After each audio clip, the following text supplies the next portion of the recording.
Juste un élément, c'est que finalement, dans le domaine de la recherche technologique, on s'approche assez rarement de la figure du cyborg.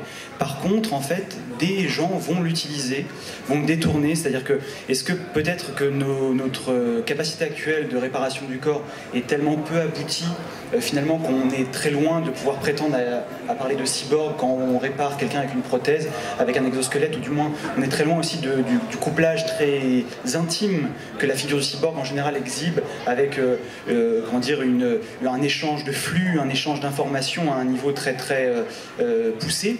Mais par contre, la figure du cyborg, elle est présente dans l'imaginaire des patients, et un phénomène qu'on voit de plus en plus et qui montre à quel point c'est vraiment une image, pas tant qu'une réalité, c'est que des patients, notamment des patients amputés, tendent à utiliser l'image du cyborg, les canons esthétiques en fait de cette figure, pour moduler la perception de leur handicap, leur stigmate, et en fait exhiber, finalement se faire prendre par les gens pour un cyborg plutôt que pour une personne amputée mal réparée avec une prothèse qu'un invalide. Et donc on voit une évolution qui n'est pas toujours le cas, ça dépend de l'âge des populations, etc. Mais de gens qui, jusqu'alors, cachaient leur prothèse, la prothèse, elle cherchait à cacher le handicap, à retourner dans la norme, à au contraire, en fait, demander des habillages ostentatoires, carbone, noirs, avec des choses qui appellent finalement cet imaginaire de science-fiction, pour finalement être reconnu, labellisé comme un être, peut-être le cyborg, il y a plus de chances qu'il soit augmenté que celui que plutôt être pris pour un invalide. Pas oublier que c'est aussi un super-héros Marvel, Cyborg, une sorte de valorisation qui passe aussi par les récits. C'est le super-héros DC. Ah, c'est DC, pardon. Et oui, c'est DC. Je viens de penser à un autre personnage qui ne peut pas vraiment être un cyborg, puisque c'est une intelligence artificielle au départ, une intelligence artificielle à qui on impose un corps, dans Libration de Becky Chambers. Et tout ce roman est la façon dont cette intelligence artificielle va apprivoiser ce corps qu'on lui a imposé et qu'elle ne considère pas comme le sien, qui en fait pour elle est devenu une prison, puisque c'était l'intelligence artificielle d'un vaisseau, et elle a perdu un certain nombre de sens, elle a perdu un certain nombre de possibilités. Son addiction, par exemple, à l'information n'est plus possible dans la même, de la même manière, et il y a vraiment, là c'est le refus total de l'appendice, du corps. Et donc, pour moi, ça peut aussi être considéré comme une figure de cyborg et poser d'autres questions sur l'augmentation et sur l'hybridation. Moi, j'avais une question pour Nathanaël, qui est par rapport à l'exemple de Steve Austin.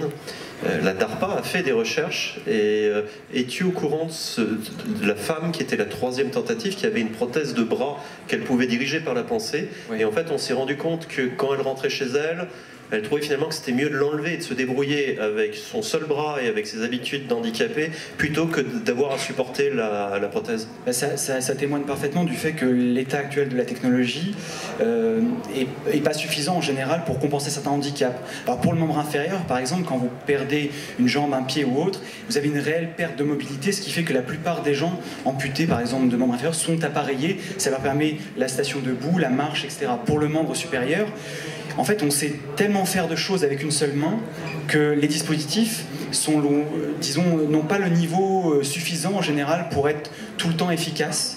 Et il y a un certain nombre de rejets des prothèses, c'est-à-dire que durant la phase d'appareillage, les patients l'utilisent, et puis dans la vie courante, ça demande un tel effort cognitif, parce qu'en fait, le mot, la phrase contrôlée par la pensée, c'est un abus de langage, en fait. À l'heure actuelle, même pour les interfaces cerveau-machine, on ne sait pas vraiment décoder la pensée. On sait décoder des états cérébraux qu'on a préalablement, on a entraîné un algorithme à les détecter, et on a entraîné une personne à les exhiber.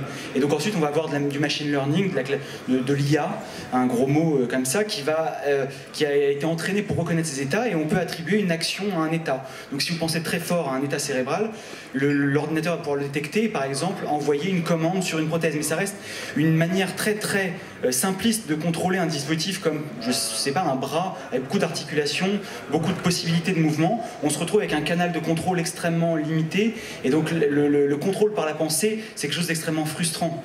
D'autant plus qu'il est en général unilatéral et que nous sommes des êtres sensorimoteurs, on agit parce qu'on perçoit. Et il y a tout un grand pan de la recherche qui vise à essayer de rendre des sensations pour qu'on puisse vraiment peut-être jouir un peu plus de la prothèse, dans le sens où agir et percevoir au travers, pas que la vue qui est un sens extraordinaire, mais qui est très lourd cognitivement, très lent et pas du tout suffisant. Donc c'est pas étonnant en fait ce genre de résultat là. Même des gens qui ont, là c'était un programme en 2009 où on faisait du reroutage nerveux, c'est-à-dire en fait essayer de rediriger des nerfs amputés vers des groupes musculaires toujours résiduels pour avoir plus de signaux de contrôle et avoir, disons, une possibilité d'un contrôle un peu plus naturel, effectif pour des gens qui ont beaucoup d'articulations contrôlées. À la fin, l'apprentissage, la charge cognitive que ça demande de piloter les articulations les unes après les autres, d'appeler les bons états cérébraux, les bons états de contraction musculaire dans ces cas-là, puis d'interpréter peut-être le fait que vous avez un ersatz de retour sensoriel, une vibration qui vous indique combien vous serrez dans la main, ça demande une telle gymnastique déjà de réapprentissage et une telle gymnastique d'utilisation que concrètement il vous faut 30 secondes pour arriver à monter votre coude, tourner votre main et attraper l'objet, et l'objet est déjà plus là. Donc assez rapidement les gens se passent de ces technologies et disons qu'il y a beaucoup d'annonces qui sont faites sur des prouesses de laboratoire, mais sur l'usage réel de ces techniques et sur l'usage à long terme, il y a peu de visibilité et c'est pas très glorifiant sur nos capacités.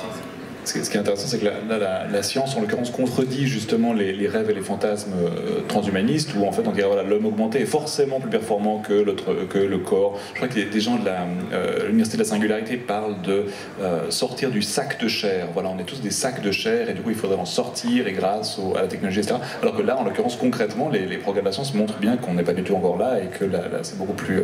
ça reste un fantasme, ça reste du domaine de l'imaginaire. Ou alors quand il y a augmentation, en fait on se fait un peu avoir par un paradigme qui est celui de l'évaluation de la performance. On va regarder qu'une tâche pour laquelle peut-être effectivement une lame de course en carbone pour un patient amputé va lui permettre peut-être de courir un peu plus vite que la moyenne des humains, mais ces mêmes lames de course, si vous vous arrêtez, vous tombez. Donc vous regardez Oscar Pistorius en bord de course, il est en train de sautiller en permanence. Pourquoi? Parce qu'elles sont dédiées qu'à la course, elles ne garantissent pas l'équilibre statique. Et on oublie en fait finalement, dans le prisme de l'évaluation de la performance, le fait que notre corps, sa première capacité, c'est la polyvalence, la capacité d'adaptation, d'apprentissage, de pouvoir faire une tâche de façon 1000 fois différente. Et ça, une prothèse ne sait pas le faire. Donc si on vous met une tenaille à la place de la main, certes, vous pouvez boulonner des choses ce qu'une main humaine ne pourrait pas faire sans douleur, mais concrètement, pour le reste des tâches, vous allez être particulièrement handicapé. Donc cette notion d'augmentation, elle est un peu litigieuse. Il faut vraiment voir le tableau global pour pouvoir porter un jugement.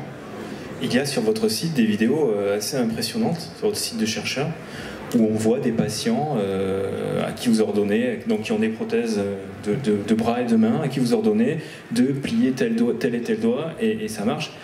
Et là, on se dit, c'est de la science-fiction. Et puis après, on vous lit, on vous écoute, et on se dit, non, mais en fait, c'est à peine de la réparation. C'est-à-dire, c'est un début de réparation, mais à l'heure actuelle, si par exemple vous aviez le contrôle de tout votre bras, mais que vous n'aviez le contrôle que séquentiel de toutes les articulations de votre bras, ça serait vite pénalisant. C'est-à-dire que si vous pouvez bouger votre coude, puis votre poignet, puis votre petit doigt, puis votre ceci, pour faire la moitié des réalisations, vous avez besoin de coordonner toutes vos articulations. Ça, à l'heure actuelle, on ne sait pas le faire. Et puis les preuves qu'on montre là, c'est des preuves de concept. Là, vous évoquez des travaux qu'on a sur... en fait, l'étude du membre fantôme mobile, c'est un phénomène un peu particulier chez les patients amputés. Il y a un membre fantôme souvent mobile, qui n'est pas toujours une source de douleur, comme en général on peut le croire. Et quand ils mobilisent ce membre fantôme, il y a des activations neurophysiologiques propres à ce qu'ils font avec leur fantôme. Et on essaie d'utiliser de l'IA pour décoder ce qu'ils sont en train de faire avec leur fantôme pour faire mimer à la prothèse ce que fait leur fantôme.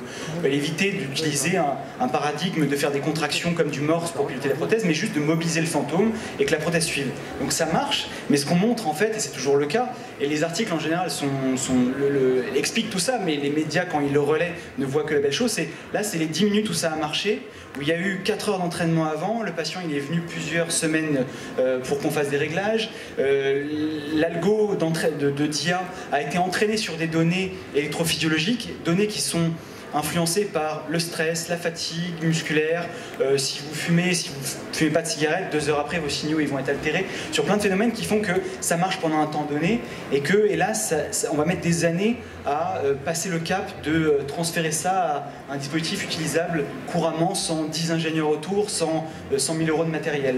Et donc la clé elle est aussi là. La clé, elle est vraiment dans faire quelque chose de simple, d'utilisable, et surtout former les gens à utiliser cette technologie, parce que là, la prothèse, quand elle bouge, ce qui est incroyable, c'est que le patient a compris comment il fallait qu'il contracte et comment qu'il fallait qu'il bouge son membre fantôme pour que ça marche. Donc la prouesse, elle est plus sur l'humain que sur la technologie qui reste très très bête en fait. Ouais, justement, j'ai l'impression là, à vous écouter, qu'en fait il faut essayer de retrouver l'instinct. En fait, il faut aller chercher l'instinct humain. Il faut aller retrouver l'humain pour que la partie machine fonctionne. C'est-à-dire que